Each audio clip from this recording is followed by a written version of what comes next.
Hi everyone! Today for the next video of the Budo Way of Life or Budo in Life series, we are with Rionne. Nice gentleman I met at the Dojo, I think 13 years ago, 14 years ago maybe? Yeah, since 2008 I've been there. Yeah, So. probably met you at that time. Yeah. And so you was practicing Aikido when you arrived in Japan, and then you not turned to, but started practicing some other sports, fight-related sport, and especially pro wrestling. Mm-hmm. You also run video editing company, Yeah. so shooting and editing. Mm-hmm. I remember also when you did some movie stuff back in the days. Yeah, long time ago. You had that in your skill sets at that time too. Mm-hmm. And you sometimes have interesting views and strong opinions about martial arts and practice in Japan and out of Japan too, but probably also in Japan as you've been there for quite a while. So thank you very much for accepting this interview today. I'm glad we're going to have your point of view that is quite different from the other people we had before. And I think it's really interesting, all the different views we had, and I'm really happy to add another different perspective today. So thank you very much. Yeah, thank you very much. If I missed something in your introduction, feel free to add anything. If you want to introduce anything else I forgot, go ahead. If not, then just please start with how you came to martial arts and why you came to Japan. Okay, well, this is a kind of a story that I do speeches on in Japanese and English as kind of a you can get your goal, like a ganbareba dekiru. You can be anything you want. This kind of started, and I'll take you back right from the minute when I was 7 years old. Okay, that's where my martial arts journey began. And everything at this point, at 7 years old, led to what I'm doing right now. So I'm on this school camp in Australia. I'm 7, yes, grade 2, so 7. And I saw this big, giant, I know you can't say fat anymore, but he was big, he was fat, and he was 12. So he's much older, much taller, much bigger. And I looked at him, I said, "Hey, fatso." It's really stupid. But it was a very big moment in my life because he turned around and he went, "Oh, yeah?" Bop. And he hit me straight away, no words. My eye went out here. It was a school camp, and I went home. It was the last day of camp. I went back to my house. My father's from the north of England, where he was born during World War II. So, no food, they were poor. And when you fight like a man. This is the way that Northern English, that's all they like to do, right? The British. They just love to fight and drink beer. Right? And he was one of those guys. And I went home and he was really angry at me. But he wasn't angry because I got in a fight. He was angry because I didn't fight back. And the first thing I didn't understand.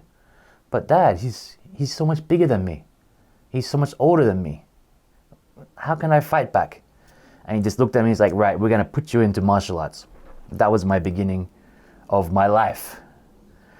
So he looks up the yellow pages, obviously back in the late 1980s, there's no internet, so he looks it up. The closest one was Taekwondo, right? Now my Aikido journey directly relates to this Taekwondo dojo. So he looks it up, okay, Taekwondo, and we enroll there. And there was an English woman teaching the children in Taekwondo. And obviously my father being English, her being English, they got on straight away. And her husband was doing Aikido, right? So I've been involved somewhat in Aikido since 7, 8 years old. My father ended up joining the dojo, right? So he joined the dojo and I would always follow him around. Cut a long story short, I did 6 years in Taekwondo and I was in the Australian junior national team. And we're trying to get to the Olympics. Now I was a little bit younger, so I wasn't looked at as an Olympic athlete, but we had like these future stars. I went to this massive big training camp in Australia and they were like, "Right, all the young kids over here because the Olympics they're going to have Taekwondo very soon, so we want to start growing people." And my father didn't really like that. because he saw that I got to this quite high level very quickly. And then he said to me, well, you know what? We're pulling you out. So I got like a nidan in Taekwondo, right? So there was in 6 years, 7 years. And he's like, we're going to put you in karate because you can't punch. All you can do is these fancy tap kicks, right? And who wants to be a tap kicker? No. And so he put me right back into the beginning. I started with a shirobi again, white belt, right from the start at 14. So that's where my karate career began at 14. Did it for a few years, and I was like, when you get to like 16 years old, you just want to go hang out with your friends. You don't really want, I wanted to play basketball, and I wanted to go to parties, and I quit karate. And he didn't talk to me for a year. Basically, he didn't talk to me. He was so upset. He was devastated because I had been junior champion in Taekwondo, junior champion in karate, juniors, of course. And he was devastated. He didn't barely talk to me.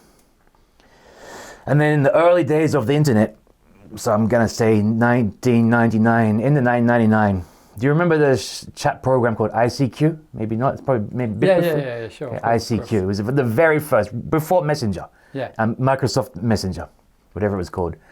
And I come across my karate sensei's daughter on there. And I saw her name. I was like, what? That can't be. I had a massive crush on her. I was in love with her as a teenager, 14 and 15-year-old boy. She's my age. And I was like, right. And I started to message her, and she's like, yeah, let's meet up. I was, by the way, a skinny little boy, 60 kilograms, little shrimp, okay? But I went down to the karate dojo that I hadn't been there for a few years with only one intention. I wanted to get on a date with the karate sensei's daughter. But I watched the class, and the mother, who was also black belt, the sensei's wife, oh, Rionne, come to the office. And she signed me up. I couldn't say no. So I'm 19 years old, didn't want to go back to karate, and signed me up within 5 minutes, right? And I had no intention to go back, but anyway, I go back. 3 months later, as an orange belt, because they recognized my junior grade and they gave me an orange belt, I won my under 65 kilogram, I'm 90 kilograms now, by the way, but under 65 kilogram group, with 2 black belts on each side, and I'm standing in the first place podium with an orange belt, and they're all going like, well, who's this guy? But this just goes to show that when you do it from a young age, it's like riding a bicycle. You train hard, and then you can get it back. So, I was happy that my father put me through all that. But when I won that championship in karate, the state titles, my dad came to watch, but he never said anything. He didn't congratulate me, didn't shake my hand, and he was still really upset. And then right around that time, my cousin was a student in Japan, just regular student, and he'd never done any martial arts. And he said to me, like, why don't you come, visit me in Japan? You're doing karate? I was like, yeah, but I'm a first year university student and I'm broke. He's like, I'll lend you the money, but as long as you pay me back, I'll lend you the money. And I was like, yeah, okay. And he lent me the money, and 2 days later it was in my bank account. And I was like, you know what? I'm going to Japan. And at 19 years old, I came to Japan randomly, and for 17 of the last 19 years, I've been here. Now, if we wanted to go quickly on to how I got into Aikido, is that I quit karate because I discovered Roppongi, right? And as a young, gaijin, a young foreigner here in Japan, quickly things turn from, okay, I'm going to go train hard, to, oh my God, Roppongi, 19, 20 years old. But you have to have these periods in your life, because you can't live your life with any regrets, right? And I have done everything I could ever imagine possible, and I'm very happy and content. But, so I quit karate, and of course, because I growing up watching my father do Aikido, right? When he was going through all the Q grades, because in Australia, like, basically, if you don't have a swimming pool, you're probably of, I don't know, how can I say it nicely? Yeah, everyone has a swimming pool, basically. Almost every second person has a swimming pool. So he would go through his Q grades, and he would throw me like koshinagi, he would do like rough ikkyos, he would smash me all over. And I was 12, 13 coming up, because it was in the water, right? So he could pick me up in the air and he could throw me. He could do koshinagi, he could do everything because it was in the water. And I learned how to take ukemi without even realizing, because he needed a uke for his gradings, like to practice his grading stuff, right? And around the same time, he invested in a very big video camera, professional one. And he's like, I want you to start filming my gradings and some of the classes. So at 12 years old, I also got an introduction to filmmaking through Aikido, right? So you can see how everything is linked. And, you know, you can see how pivotal my father was in shaping, unintentionally, what I'm doing, you know, right now. But so I'm 20 years old and I joined the Hombu Dojo, small little kid. And I didn't speak any Japanese, and I wanted to say like, oh, this is my first time. So I looked up in the dictionary, first. Okay, Ichiban. Okay, that must be first. Of course we know it means number one, like you're the best, you're Ichiban. And I went to the second floor of the beginner's class. I didn't know anything. I didn't know any, you know, etiquette, anything. And I went up to the sensei and I said, Ichiban. Right? I wanted to tell him, I was nervous. I wanted to tell him this is my first time. But instead I said to him, you're the best. And he looked at me and laughed. I trained with this little old lady. This is 20 years ago. She may not even be alive now because she was in her late 60s at the time. And she put this ferocious Nikkyo on me. And I said, no, stop, no, I don't know what I'm doing. And after a month, I realized that the Hombu Dojo, they don't really teach you so much, right? You watch and then you do it. And because you're not allowed to talk in Hombu, no one was teaching me anything. So after a month of that, I quit Aikido. And I was like, well, you know, maybe I can do it when I go back to Australia next year. I ended up going back to Australia and I started it in my father's dojo. He was teaching with the main instructor there. They're both from England. And that was kind of my very quick introduction to Aikido in Japan, right? Ended up going back and studying Japanese in university. And my second year of university was an exchange program at Seikei University, immersion in Japan, culture and language.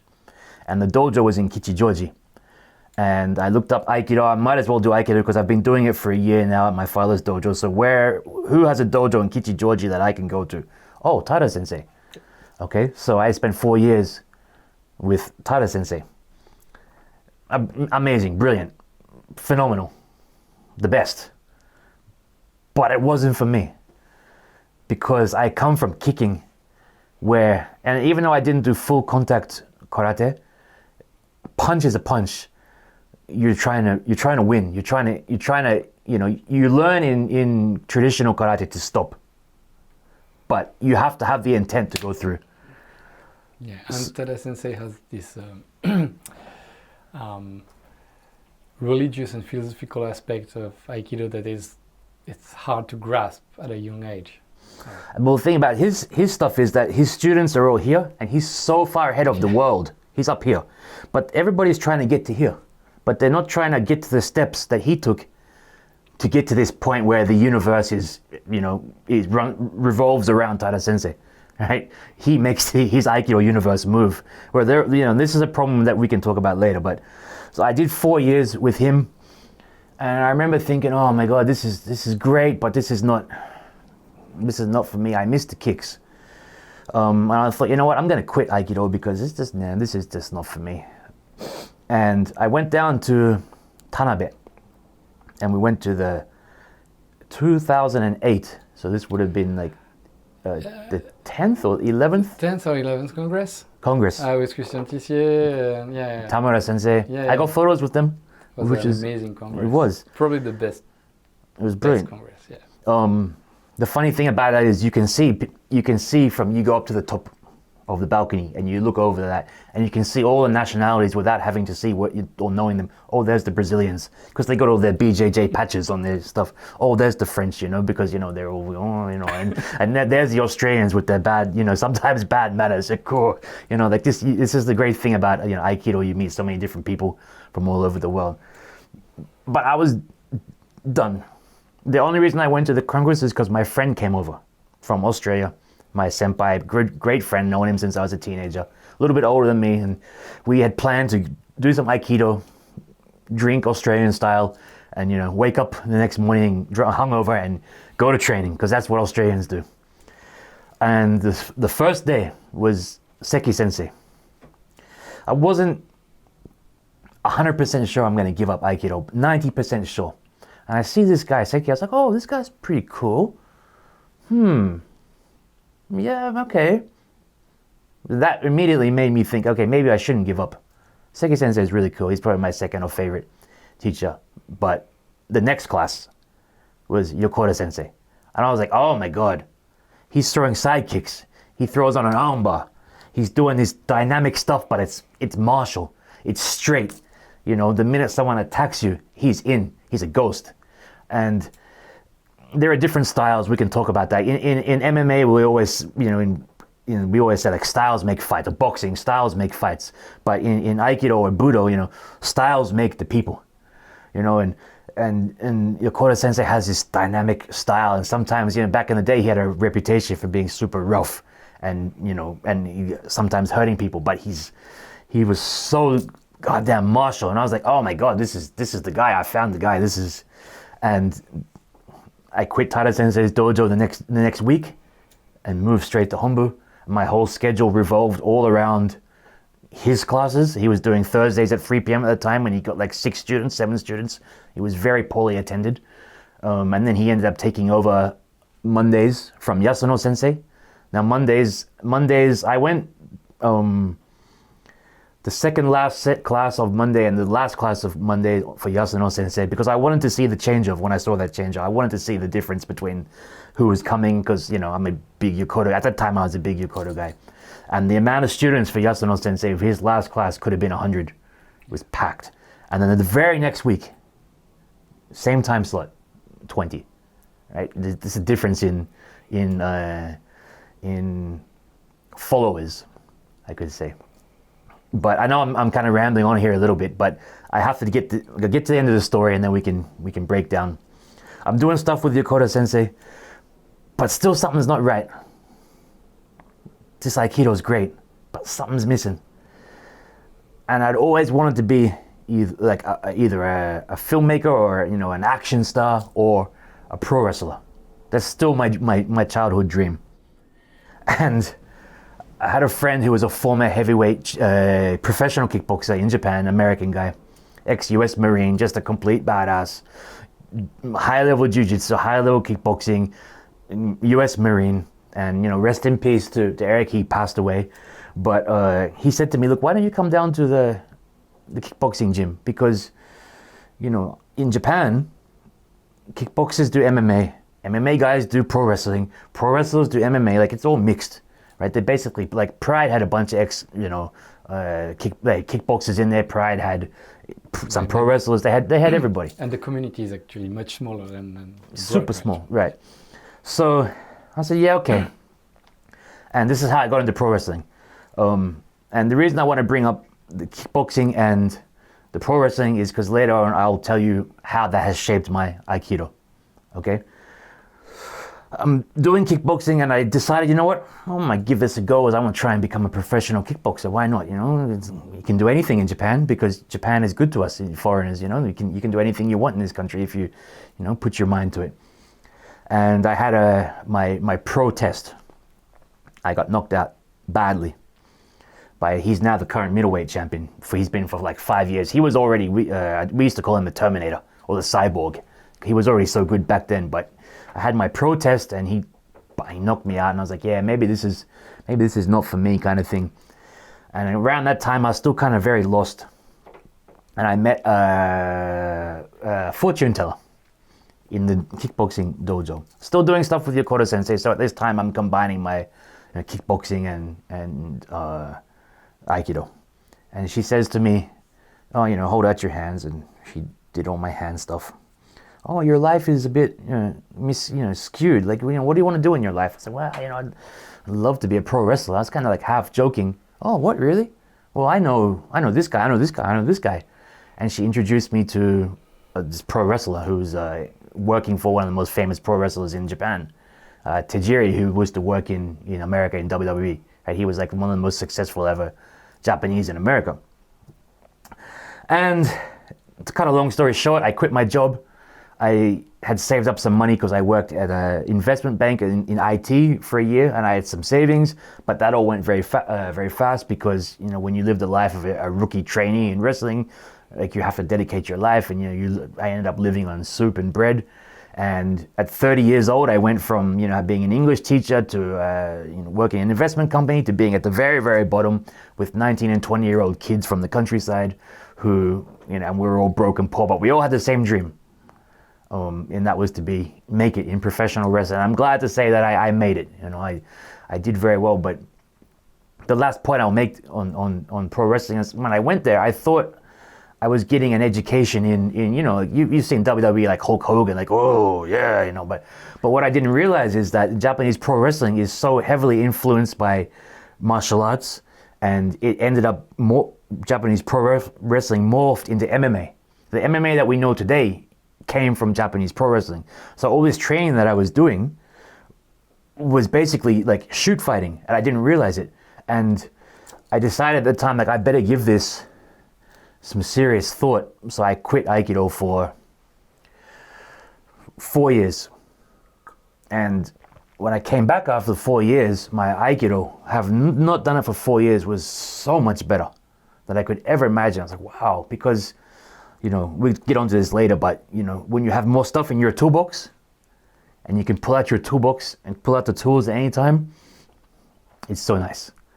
So that's my story in a very long nutshell, but I had to get it out there because you need to know it for what you're going to ask me.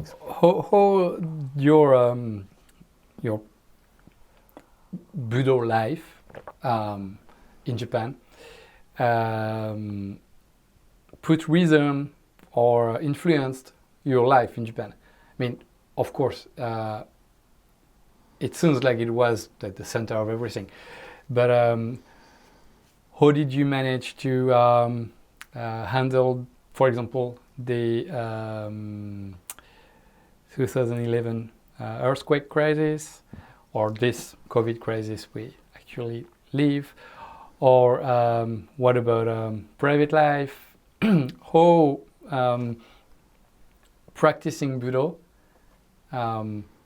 influenced, or your work as well, your the way you see your private life? Okay, well, first of all, I had to make a lot of sacrifices, of course, right? Financial, social. But I was very lucky to have a very, very good senpai that I met at Hombu called DJ, who was also a very legit martial artist.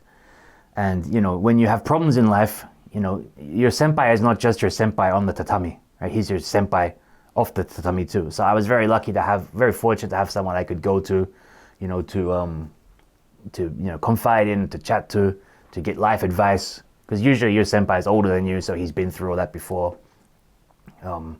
It's very important. It's lacking right now in home, especially in Hombu Dojo.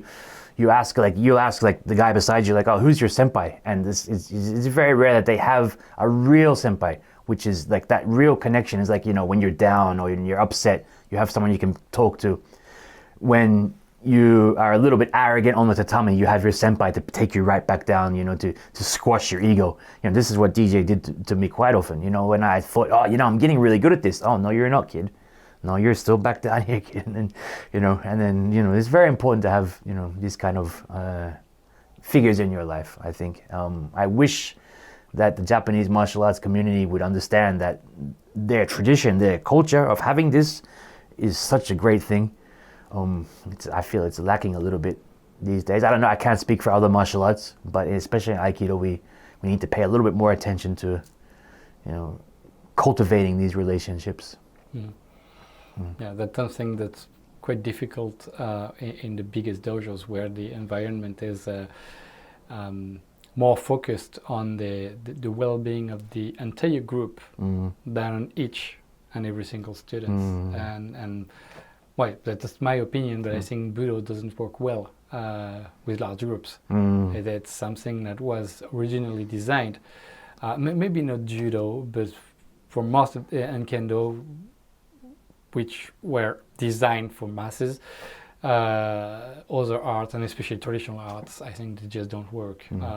You can't learn properly, or you can teach properly to a large group of people.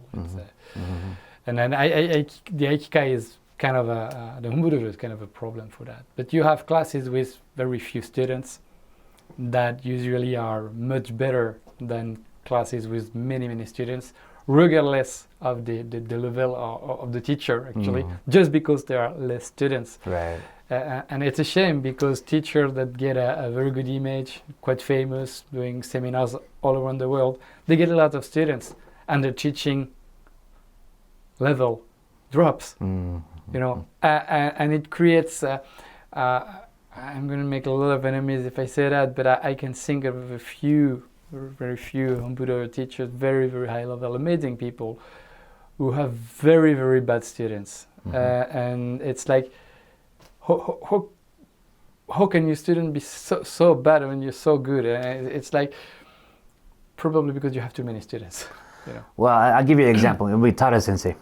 First of all, he's so good that it's hard to be anywhere near him. But he should still expect a level of decency. But the problem with his dojo is there's so many people in Gesoji Dojo, in Kichijoji. So they do everything in groups of 5, right? 4 or 5. But the problem with this is it's a mad rush to finish. Throw, next. Throw, next. And I question how much they're actually learning. It's also a little bit the same in Hombu Dojo, because it has to be silent. Yeah. Yokora Sensei, no. Especially for me. There are a few teachers speak, but yeah. But they don't allow us to speak in the corner. They don't allow us to show things. I do, as I don't care. And Sensei doesn't care that I don't care, because I'm a long-time student. But well, that's also a discussion I had with Guillaume. You have to do no korigeko. You have to stay after the class and continue training what you did, reflect on what you did during the class. When you have like 2-3 hours class, probably in Australia or in France it's like that, you have like 2 hours. 1 hour and a half is really the shortest.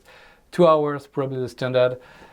Then you have the time to talk, to go through the moves and everything. At the Home Budo, you have at best 50 minutes. You know, the classes always start a bit late and ends a bit before the exact time. You have warm-up, you have like 50 minutes training. In 50 minutes, well, you don't have time to talk. You have to practice the techniques, but you have to stay out of the class and do the techniques and then talk with your senpai, actually, and reflect on the techniques. Build.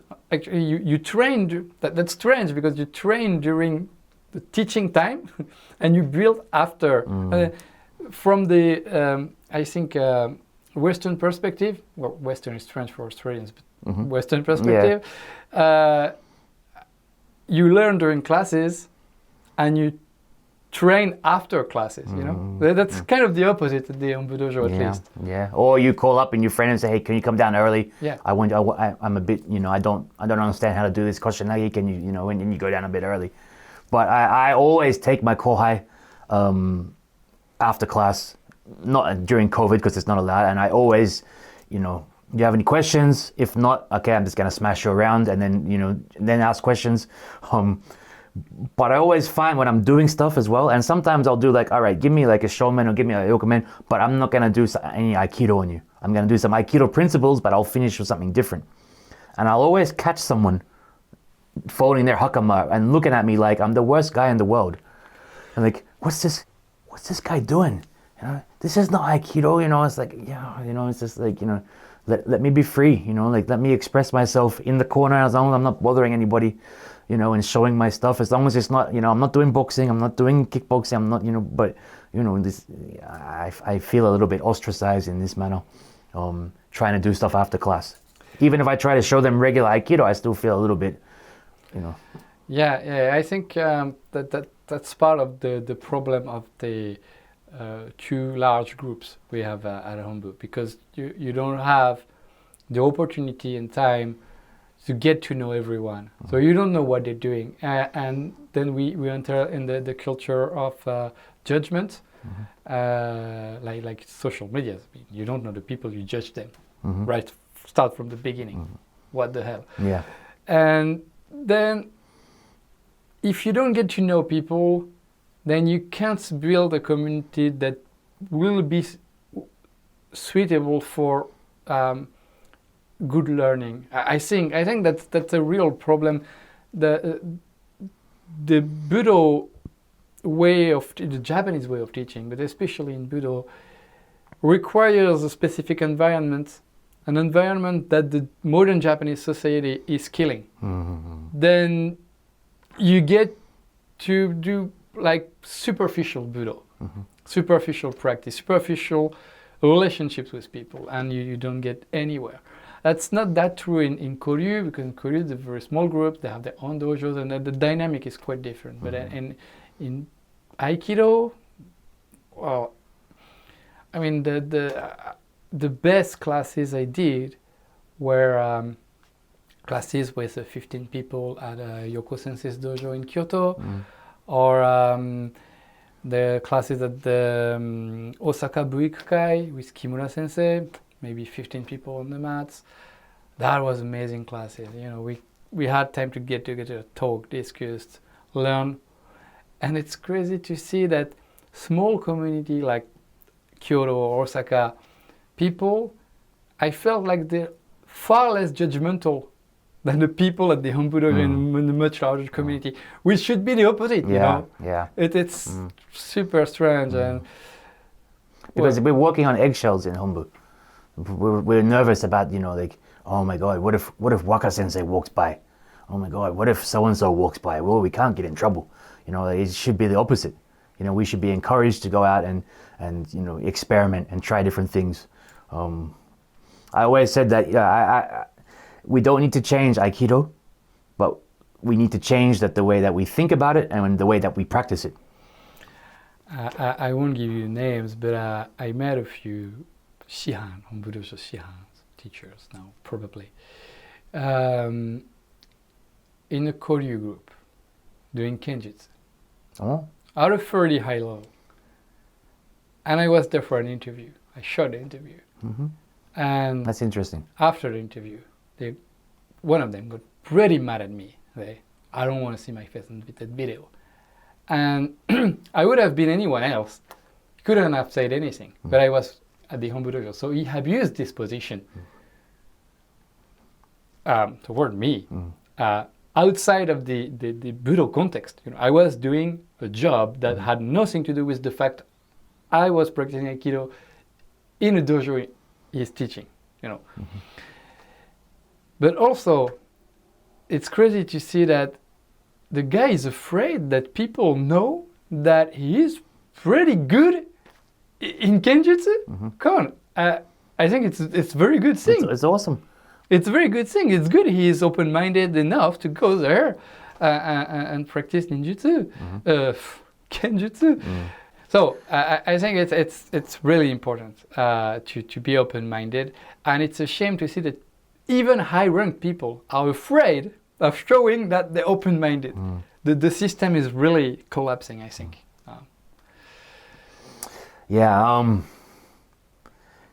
I would think we should just tweak things a little bit. Like, instead of this nice telegraphed, oh hey, I'm gonna do this. Like, sometimes I think, well, what if I threw a feint and then did a shomen?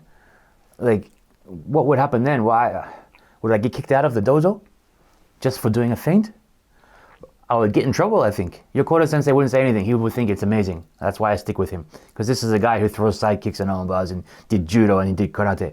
But you go to other classes and if I went like that, I think I might get in big trouble. And the thing is you know, you treat your students like children, they're never gonna grow up. I think it's time to make things a little bit harder. You know, people can only do things to the best of their level. That's fine. If you can't do it, you can't do it, right? You know. I think in Aikido we're expected to be able to do everything, and so that's why the level is dropped. Like, so we need to get out of our comfort zone, and we need to try things that are a little bit different. As an example, I taught a class the other day, and I did shomen, and then I said, okay, turn your head, and then throw like a gyaku shomen, and they were like, what? I was like, you know gyaku yokomen? It's the same. It's just gyaku shomen. And they're like, oh. And something that was so easy for me, 1, 2, I had to break it down. It's super simple. Ich, ni, san. And this is high-level downgrades who had never seen this before. Now, I know it's not a regular Aikido technique, but you put 2 and 2 together.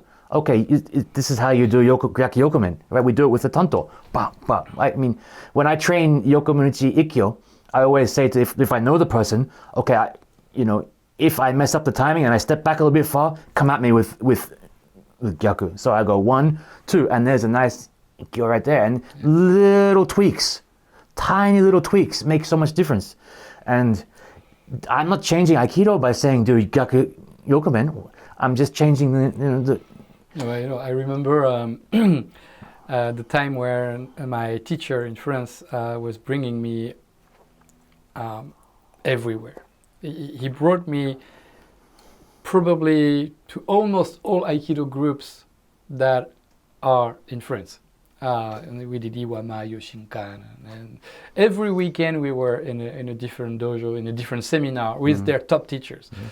But our main, the guy we were seeing at least once a month was Christian Tissier. And at that time, Christian Tissier was a bit younger, and he was much more into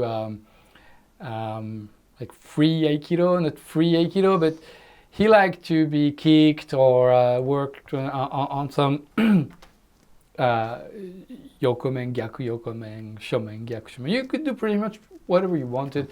And he was like, yeah, okay, I have something with that. And it was quite nice, and it was obviously Aikido. I mean, when you see it, you say, but when you feel it, you know it's Aikido. You have to feel it to know it is, because when the teacher does techniques, well, at least to me, what defines Aikido is not what it looks, it's what the uke feels. If you are down in the mats and you're not exactly sure why, there is not this strong opposition, you can feel the movement, but if you can feel that you couldn't had gone against the move, then it's Aikido. And that's a very simple definition, Probably people can criticize that a lot, but I think in any case, Aikido is something you feel, not something you define just because it's a shomen and kotegaeshi is Aikido. I was recently watching a video of a MMA guy, very famous French guy, well, famous not for his, well, he did a few, he had a high level, but now he's doing videos and stuff like that. And he was in the French Légion étrangère, the French army. Top grade, the most ferocious guy of the French army. And they have the reputation, even to foreign armies, to be pretty rough. Do you know how I know about these guys? Because of the Jean-Claude Van Damme movie when he played the French Legionnaire soldier. And the very first line of the movie was, oh, he's a French Legionnaire soldier. There are a lot of stories. the guys train in South America, and they have exchanges with US militaries and Navy SEALs. These guys are no joke. And they're really like learning together. And the MMA guy, he had the physical abilities. Yeah, okay. The physical training was okay. The mental training, he was broke after half an hour. You could feel in his voice and face that he was broken. And after this super hard training, they did basic French military combat training. It was all kotegaeshi and then hijiki meosae, and it was all Aikido techniques. But it was not Aikido because it was applied with physical strength from very well-trained militaries. They could break your arm in just one punch, but the movement was like Aikido. And that's why I say you can say that's Aikido. Or if you say that, then the French military is doing Aikido, which they're certainly not doing. That of course not. I think you're perfectly right. It's not because you add different techniques to different things in Aikido, but for what it's worth, also in karate or whatever. I mean, there are core principles, there are basic techniques you learn. You have to learn to be like Shodan Hidan, and then after that, it's always the same techniques. So if you don't add anything new in what you're doing, you're going to be a very, very good doshu copy, maybe, but not a budokai, A cookie cutter. Yeah. A cookie cutter, Yes. Yeah, please. This, the class that I taught the other week, it was all Japanese people. Well, there was one or two foreigners, but there was about 10 Japanese. And my thinking going into the class is, okay, I don't just want to show, okay, just do this technique, just do this technique. Because the problem that I find with, and there's a couple of younger kids in Hombu right now, Sandan, Nidans, you know them. And I tell them, right now that you've got your Sandan, it's not about how. Who cares about how? It's about why. Why are we doing this? Why are we doing this technique? You know, why do we do Nikkyo? I asked them, why do we do Nikkyo? Oh, because it's part of the syllabus. Well, no, we do Ikkyo because somebody pulls their hand away, and you stay on it, and you know, this kind of stuff. Like I said to the group, they're like, you know, like I have him down in Kotegash. Why do I step over? And someone said, oh, it's because it's we have to for the grading. I said. One other guy said, oh, because he might escape. I said, okay, that's pretty good. Okay, because the theme of this class for me was like Zanshin, the mental martial mindset. I said, okay, good. Escape, yes, okay, let's think about it a little bit bigger. I have him down on the ground in Kotegash. What if he kicks me? I showed a technique, I grabbed it, and I put him in a heel hook, and I submitted him. Okay, what if he tries to escape this way? I said, do it. Kicked him in the head, obviously not really kicked him. You know, okay, what if he's only got one option now? He can't kick, he can't go this way, so he goes that way, and I just follow him. Oh, this is a white guy teaching Japanese people some pretty simple Budo principles. But I wanted to tell them it's not about how. Who cares about how? You can spend your first 10 years, and once you get to Nidan, about how. But once you get Nidan to Sandan, it's got to be about why. Start thinking more. And the problem is, we can go on all day about, okay, Aikido, the problem is this, but it's more beneficial for us to, how can we make it better? And I don't mean to change it, I just mean, how can we make people understand why we're doing what we're doing? And for me, this is all about like the Zanshin, and that was the kind of the theme that I had of this class. And they kind of somewhat got it. This was the one where I was talking about the Gyaku, you know, Shomen, and it's a big thing with me, is not how, but why. And I didn't understand any of this until I went out and cross-trained when they did my kickboxing and my shoot wrestling. Like how to submit people, how to, when you get close, what like, you know, we do irimi nage in Aikido, but why do we do irimi nage? Well, because like O-sensei decided when he got a little bit older and very spiritual that everything should be nage. Right? Because he wanted to be peaceful. But what's more important, the throw or the irimi? The whole thing is like, okay, irimi is so important. Okay, but what do we do when we get there? Well, not many people know. Like, Aikido came from, you think about like the Hell Dojo period, when all these judoka came over, and they were like, okay, we've been sent here by Kano sensei because some guy called Ueshiba is supposed to be famous. And he's supposed to be amazing. But they came with skills, with serious judo skills, right? But they couldn't do anything because like O-sensei had the answers at the top. When you think about the pyramid, O-sensei he's the cherry on the top, right? You have your strong base. You can't have a nice house without a good foundation, right? These judoka came over and they had this awesome foundation. They could throw you, they could do all this stuff, but they didn't have the final piece of the puzzle. That was O-sensei, Ueshiba sensei's Aikido, right? And I kind of feel that now, the Genzai Aikido, the modern day stuff, is like everyone is just trying to get that nice little cherry on the top, but we need to go back down to the basic. O-sensei spent years and years and years developing not only his mind, but people think, well, Aikido is all about, you know, mental and spiritual. No, develop your body. You know, why do we bend down when we take ukemi? Because we want to develop our legs. We need leg power. You know, you can't just expect to throw somebody if you don't have some kind of like, you know, people say, oh, you shouldn't lift weights because you get strong. You need to be strong in some of that's comfortable for you. And I'm going on a bit of a rant, but yeah, you know. No, but I agree with you. I mean, yes, Aikido gives you good leverage over people a bit stronger than you, but there is a limit the techniques can't just overcome. If the guy is 30-40 kilograms over you, it's just no. You probably can do with some nasty moves or timing, or you can, I don't know, go for the eyes or stuff like that. But you won't do a proper clean Aikido technique Never to gonna someone happen. who is 40 kilograms or whatever. And people just have a very hard time admitting that. Look at O-sensei Ueshiba. Ueshiba was 152, 53 centimeters for fucking 80 kilograms. He was a monster. Yeah. He was a physical monster. There are a picture or two you can find. The guy is larger than. Did you know he tried to join the military? Yeah. And he failed because he was too short. He was too short. Yeah. And then he started hanging from trees. Yeah. And got in. Yeah. And he was mad about that, so he started a very harsh physical training to get stronger. So, yeah, I agree. Aikido techniques give you leverage. It's obvious when you do Shihonage, once you've passed the center point, the other guy is going to have a very hard time blocking you from the throw.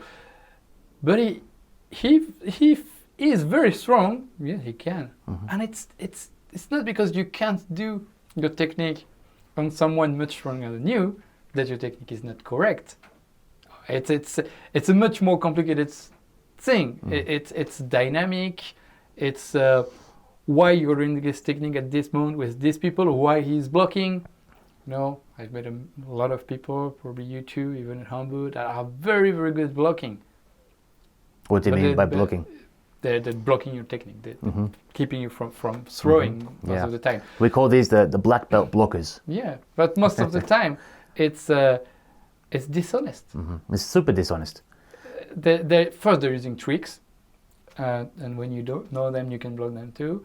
So tricks, but not only tricks. It's just because they're quite strong, because they're blocking make them stronger.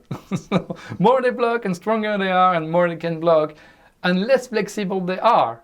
So less inclined they'll be to do a technique, and in the end, well, it's not really interesting. That kind of practice is not really interesting.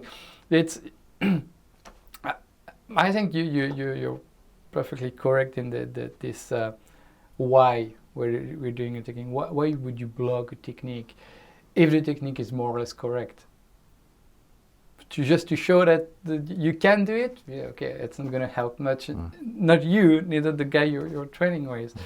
But you can not block, but dodge, move, make the thing a bit harder for your partner, just a bit harder. So you're pushing him a little bit, not to the point he can't do it. If he can't do it, he's not going to go anywhere. He's not going to learn anything. But that's hard enough for him to really have a hard time applying the technique. I think it's a much better approach. Look, the essence of Budo is pure heart and honesty. Okay? Yeah, exactly. This is not just about the person. This is about the way that you train. Now, I can ask for someone. Now, I want to quickly talk about your friend Guillaume, because you had him on here before. Now, he was kind of ridiculed online for the video. But I can tell you, of all the guys I've ever trained with in Hombu, he has the purest, from his heart, fastest strike I've ever come across. When he tries to hit you, if you don't get out of the way, he's going to hit you. This is all you ask for in Aikido. This is all you can ask for. I totally agree with you. It's very hard training with him, because he's fast and he's not nice.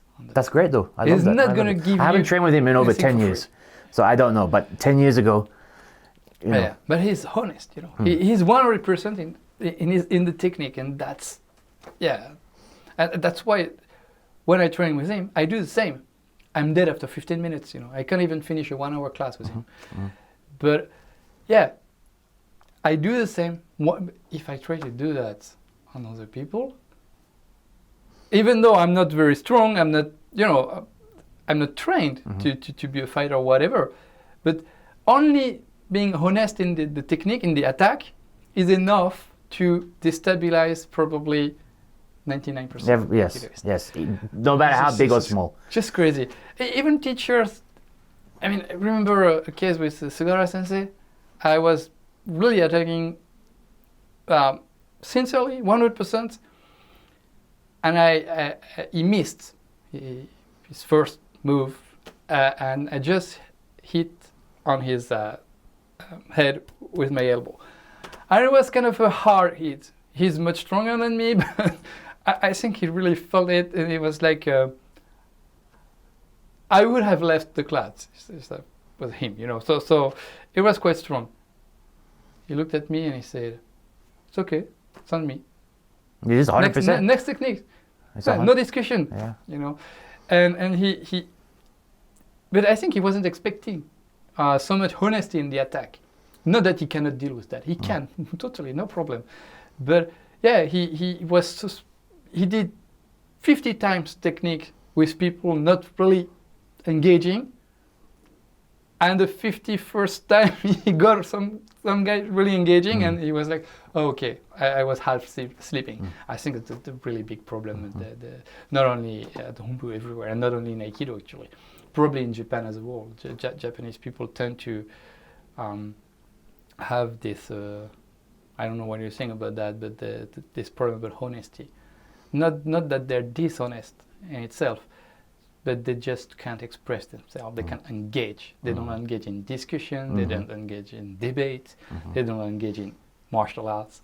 They don't engage in the technique. They don't engage in anything. Yeah, when was the last time holding back? When was the last time you had a this, for example, only because it's in the news right now, and I don't want to give a stance either way, but Palestine and Israel, it's a problem that I don't know enough about to solve. But when was the last time you could talk to a Japanese person about something like this? Yeah. Or I don't know if it's because they're not interested in it, perhaps. I don't know. I was also curious, but did Budo influence your job? Of course, probably not your job as an IT, but your job when you made a few movies, and now in your new job. You have inspiration, I don't know, artistic, or in the way you are promoting your business or doing your business, or the ideas you put in your business that make your stuff different than what yours. Is there anything that comes from Budo? When I was doing Taekwondo as a little child, I would go to my father's Aikido dojo, and I'd look at them and I was like, what are these guys doing? Like, they're just throwing each other for like meters and meters. This is, you know, and my father used to make me watch his class, right? And sometimes I'd pick up a little boy, and I couldn't read a newspaper, but I'd pick up a newspaper and I'd hold it up there because I didn't want to watch his Aikido, right? All I wanted to do when I was a child was I would look at Jean-Claude Van Damme and Steven Seagal. Now, you can't deny, as sorry to the fans out there, as pathetic as he has become, he had a massive influence on spreading Aikido globally. And he was a very good action actor for like a few years. He had his moments. The comparison with Van Damme or even with Stallone, and at the time, But you know, the Stallone and all those guys, they were like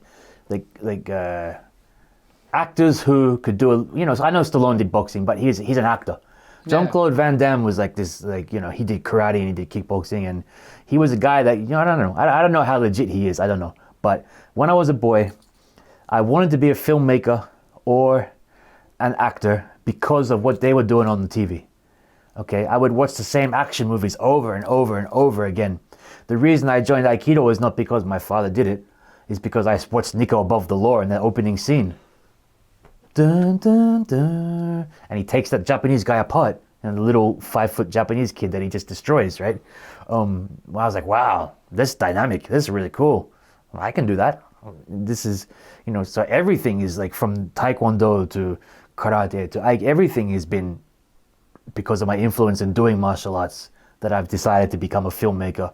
What I realized that when I was in front of the camera acting is I'm a really bad, terrible actor. That's why I gave up trying to be an action star and, you know, went behind the camera. But well, most martial artists were and are very bad actors, but good artists. So the choreography makes it. You know? Yeah. I think people tend to forget how the gap there is between someone physically extremely well trained and just a martial artist. Even if well trained, we're not talking the same level of physical training, especially in Aikido, but not only in Aikido. In Karate, maybe you'll have Kyokushinkai people who could have a decent fight. But take any form of karate, but full contact karate, it's not efficient. It's hard, yeah. It's absolutely not efficient. Taekwondo is not efficient. I'm not talking about kendo or judo or whatever. You know, guys, they have strong arms, but still no techniques. What's left? People are going to say MMA.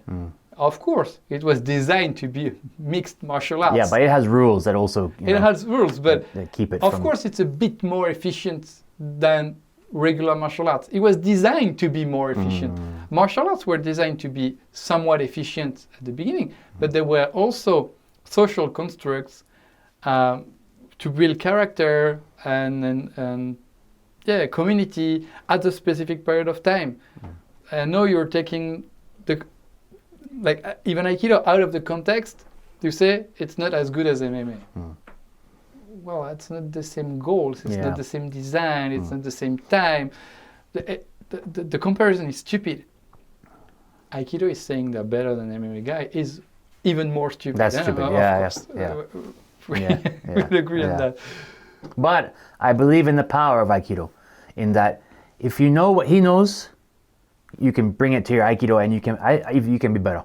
But you can also train to be efficient in Aikido if you want to. But you have to want to. We don't all want that. I mean, so that's why I say, if you only want to, like someone said to me once, I don't care if it works or not. I'm looking for something deeper. I said, okay, that's great. You be here. I want to be here. Maybe I might slowly come this way when I get older. But it's for everybody. Aikido is for everybody. All right, that's people like me, the Donald Trumps of martial arts. And then there's these guys, the love and peace warriors over here in Aikido. It's for everybody.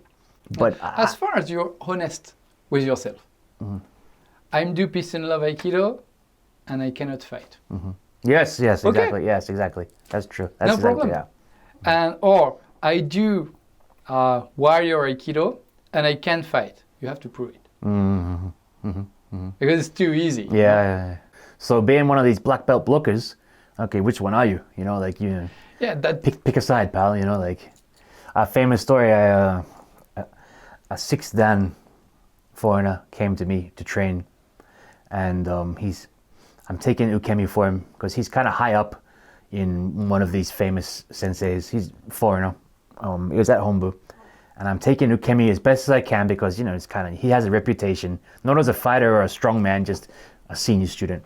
And as I'm taking this very nice ukemi, he says to me, "You're being nice. I'm not going to be so nice to you." I thought, oh, what? Okay, what does that mean? And then he started to hold on, when it was my turn, he started to hold on to me really tight. And I took him straight to the ground. And I didn't even get a chance to put on some submission. He tapped before I could even touch some point. And I said, come on, man, don't try to wrestle a wrestler. I can understand that if he wanted to play around a little bit and, don't tap before I even get anywhere near, this is being super dishonest. This is what we're talking about. I can't take these guys. One of my best, well, not best, but most vivid memories of that kind of people, I had the same kind of issue. The guy wasn't a bad guy, he was a Japanese guy, was 5th Dan at the time, I think. Teacher somewhere, because that's one of the problems of the Hombu Dojo. You call, hey, sensei, and you have half of the room. So there was an ego issue. Yeah, but now it's Shihan. Hey, Shihan, and now everybody's, looking at you. When you have too many Shihan and sensei in the room, it poses some other problems too. I was being nice when applying the technique. Honest, but not 100%. Was 50, 60%. Was the beginning of the class where warming up a bit, and the guy was his turn and was like a bit stiffer, you know. Okay, fine, it's the beginning. Let's, you know, gradually. And after 10-15 minutes, you know, gradually it was stiffer and stiffer and stiffer. At some point, okay, if you really want to hurt, I'm going to be dishonest too. Mm. And I started to be as flexible and as flexible as possible. Not, you know, completely empty, just flexible. You want me to move, you push me just a little bit and I move. Just a little bit, and I'm going everywhere you want, like really. And the guy couldn't do any technique. Because if there is no attack, if you're the most dishonest possible in your attacks, then there is of course no Aikido. Whatever you want to do, you can't even do an EQ and put the guy on the ground. And I remember Miyamoto Sensei coming and watching us a minute or two and say, "Come on, guys! Yeah. What the hell?" Yeah. And I look at Miyamoto Sensei, you know. And he understood immediately because, you know, teachers, they know the students. And he watched the other guy, he looked at the other guy, he knocked on his shoulder and said, "No, you stop." I was like, okay, that's a teacher move. That's good from teacher. And for like 10 minutes, it got much better. And then came the final 5 minutes, the free practice we do at the end of most classes. And the guy wanted to do the same thing. It's free classes, so I can go back to what I want to do. You know, he thought probably, and he didn't like how he ate the tatami for 5 minutes. He was 50. Yeah. I was 30 years old. At some point, after 1 hour class, there is absolutely no chance he can win on something based on physical abilities. So why did he play? You know, that's not only blocking is not only stupid. If you think a bit, you know you're going to lose. It's even stupider. Why? I really don't understand. Because Aikido has this bubble where everybody is Harry Potter. Okay, everybody's a wizard, and yeah, I always you ask my kohais, I'll tell you after who they are, and I always say to them, "Oh man, that was shit." When I'm doing my own technique, right? They're taking great ukemi, but it's like, "Oh no, that sucks. That was terrible." And like you ask them, how many times a class does he say that? And it's like, "Oh, at least 2 or 3 or 4." He keeps commenting on his own how crap his own stuff is. That's me. You just gotta be honest with yourself and, you know, to others. Before I heard that you were doing pro wrestling, like, I don't know, it was quite a while ago. 2012. Yeah. I started. 8-9 years ago. Yeah. I was looking down at pro wrestling. I didn't care much, actually. I had the image of the Americans. And I was like, well, okay, it's well, staged. That's fair though. It's fair. staged. Yeah. You know, people are criticizing Aikido. I could criticize that too. It's the same thing. It's staged. I have no interest in big muscles people. You know, that was. And after you did move to pro wrestling. Did you see any of my matches? Yeah. You came. I remember you coming. Yeah. I think I've. No. I missed. I've seen only videos, YouTubes, and there was not something on TV once. Yeah, I've been on TV a couple of times. But I think we watched something with a few Honbu guys. It was on TV. We were at a restaurant near Honbu, and we asked the guy to turn it was BSTV, I think. Yeah. And I was on there. Yeah, no, the satellite channels. Okay. Yeah. And yeah, I think I remember that. It was quite a while ago, though. And we drank a lot. Okay. You know, I did watch some other matches. I looked at the concepts on internet, and I was like, okay, I had an image that was not completely wrong, but also not completely true. And I had no reason to look down at this because actually it's not that far away from what we're doing in your image is of the 80s and 90s, where everything was big and the character and like Hulk Hogan and Ric Flair and all these guys. But if I can just take 5 minutes to explain where Japanese pro wrestling came from, because it's completely different. Yeah, it looks quite different.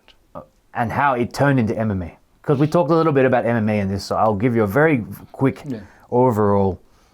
Japan lost the war. Tokyo was destroyed. It was in ruins. Morale was down. We already talked about the 60s when things started to pick up, but let's go back to 1950s, right? How are we going to get the Japanese people's morale up? Okay, they brought in a wrestling troupe. Wrestling had been confined largely to the circus, and then in the 40s and 50s a little bit more proper staged events. How do we get the Japanese people's morale up? Okay, we need to create some stars. And these stars need to beat these Americans. So who are we gonna get? Right? We don't have any we don't know how to train pro wrestlers. Okay, let's grab this sumo guy. Let's grab this judo guy. Right? And they're our two big stars. And now a lot of things. So most of the early pioneers of Japanese wrestling were like legit martial artists, like the Kimura lock, right? The Jujutsu guys called the Kimura submission. It came from a guy called Kimura. It was a double wrist lock from catch wrestling, and he was a pro wrestler. And so you had this idea of the fight has to look real in Japan because it's for the morale of the people. If you do all these big colorful things, they're not fools. They're going to see right through it. So let's make it look as real as possible. But the Japanese guy wins in the end because he has to beat the big white guy because we got crushed in the war. But we're still Nihonjin no Kokoro, the spirit of Japan people, and we need to show everybody. So they got a little guy over who was a sumo called Riki Dozan, who was actually Korean, not Japanese at all. He was Korean, but they gave him a Japanese name and they made him the star. And from there, they took a guy called Inoki, who is famous for having probably one of the first ever MMA matches against Muhammad Ali in the 70s. And Inoki and another guy called Baba, they separated and they went that way. And Inoki, after Riki Dozan had died, Antonio Inoki said, you know what, like we need to make this more real. Already it's a much more real than the American theatrics, but we need to make it more real. So what do? Okay, we bring in this guy called Carl Gotch, who was an Olympic freestyle wrestler who trained in catch wrestling in Wigan, where it's based, in the UK, that's where it's from. And you know what? We're going to train all our guys to do this legitimate catch shoot wrestling. And that's, it's largely similar to American pro wrestling, but its basis is in 100% shoot wrestling, shoot fighting. Now you had this, you heard of Ken Shamrock, the UFC guy. He was a pro wrestler, okay, who saw a tape of Japan and he said, I like that. That looks real. Where can I do that? And he went to Carl Gotch in the US, who sent him to, Japan. The Japanese at some point said, you know what, like, it's still not real enough. We've taken it from this, we've taken it as far as we can, but it's still not real enough.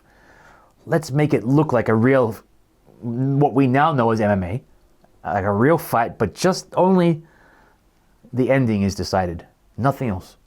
And they just gotta spar and they just gotta kick the shit out of each other.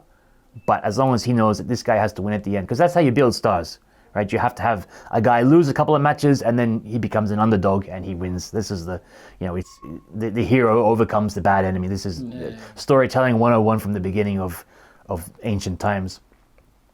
So they made this thing called the UWF. And the champion of UWF in UFC #1 was Ken Shamrock, who was a pro wrestler trained in shoot fighting. That just went... And to cut a long story short, and I'm really skipping over a lot of important details, but UWF became pancreas, which is a very old Greek word for ancient wrestling, and became the pancration, and it morphed into UFC. It explains why K1 and UFC were so famous, so popular in Japan until like 10 years ago. it was on TV for New Year or Christmas. It still is now. Now Rising is back on TV in New Year's. Okay. Yeah. And I know for a while it disappeared. Yeah. But I was like, come on. In France, you can't even have MMA or K1 or UFC on TV. It's forbidden. Okay. Wow.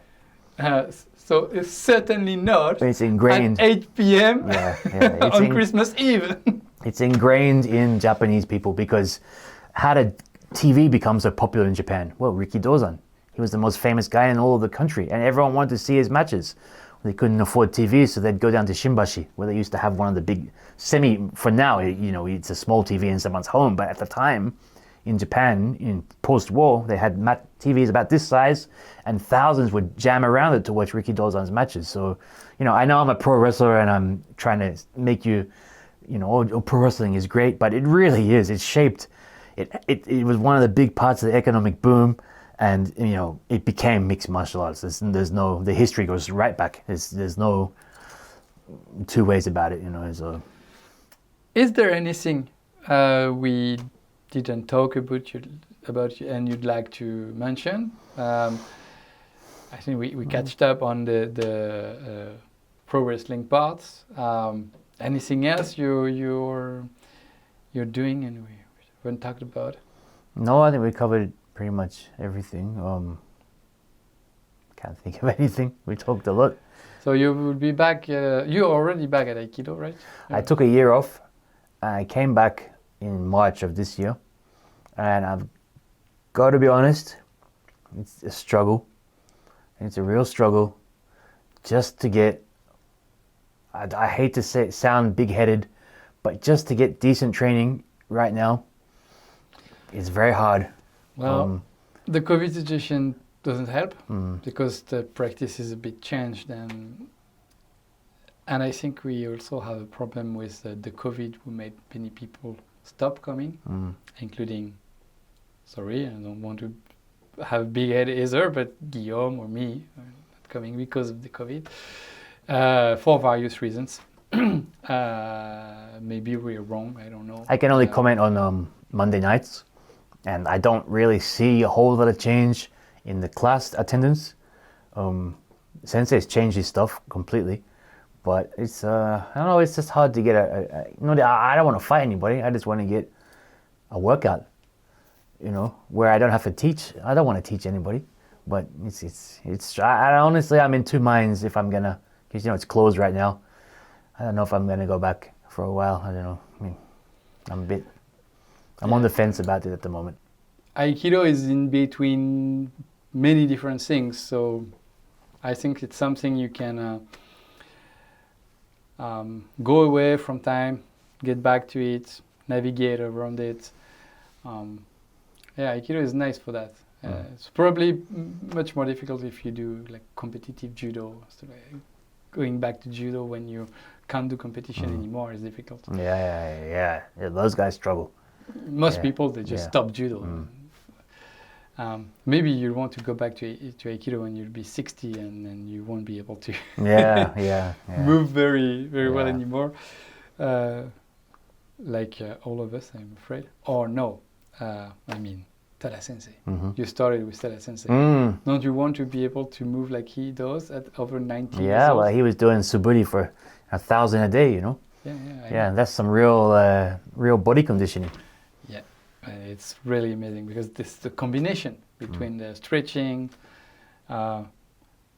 physical training, meditation, and the meditation practice. I've heard that he's not in very good health when he's not teaching. Oh yeah. Have some trouble walking, but you see the guy stepping on the mats.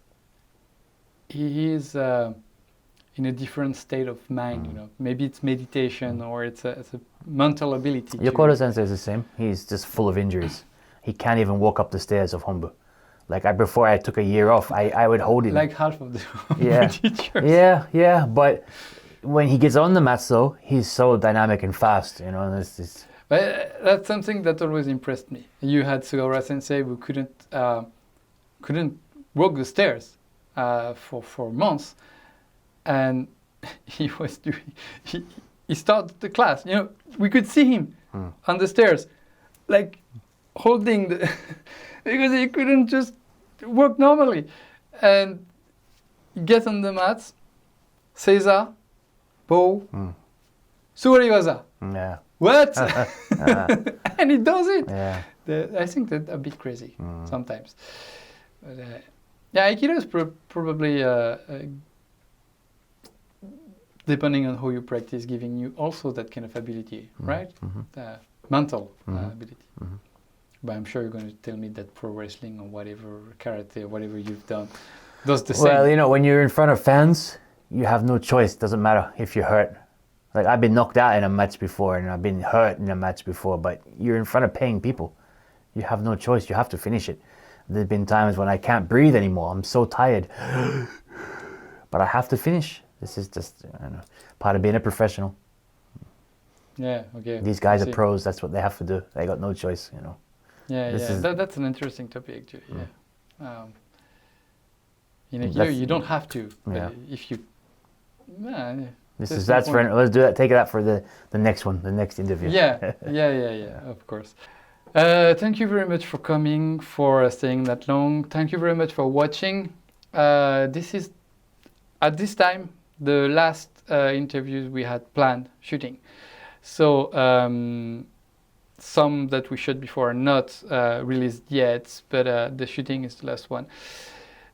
We have a few names for next shootings, but with the COVID situation, the Olympics coming this summer, things are moving in Japan right now, so we don't really know what's coming in the next months. We should have a few more in this series anyway. I hope so, because it's an interesting series. Stay tuned for the next one, and maybe we'll see you on other pro wrestling match some days, or I don't know, if you have any activity, anything you want to share before this video comes out, just send that to us. We'll put that in the description, put the links in the videos. And thank you very much again. It was a real pleasure. Thank you very much. It was probably the first time we met for like 2-3 years, so it was a real pleasure. Yeah, last time I saw you I said the Kagami Biraki. I think I was wearing a suit that year, right? If that was the year. It was the only time I wore a suit, the Kagami Biraki. Probably. 18? Yeah, it was 2018. Because Yokota Sensei got his 8th dan in 2019, but I wasn't in the country for it. I remember now. So it was 2018. Yeah, exactly. I remember the 19 when Yokota Sensei got the grade, and of course. It was the year before that I saw The year before. I was the year we had way too much drink on the 4th floor, right? Okay. I don't participate in those, but yeah. Oh, in the 4th floor before we leave the Kamibiraki. Okay. Yeah, I mean there was too many people there. That's all I remember. Yeah, because as we mentioned before, the nice conclusion. In Japan, Budo people drink a lot, including in the dojo, including at the home Budo. Yeah. That's how it is. But Budo is also about life and having fun. So making lifelong connections. Yeah. Like this one. Yeah. Thank you very much again for coming, and I hope we'll have another opportunity to do. I'll give you a COVID fist bump. Here you go. Anything together in the next months or years. Sure. Yeah, Thank you very much. Thank you. Stay tuned, and goodbye.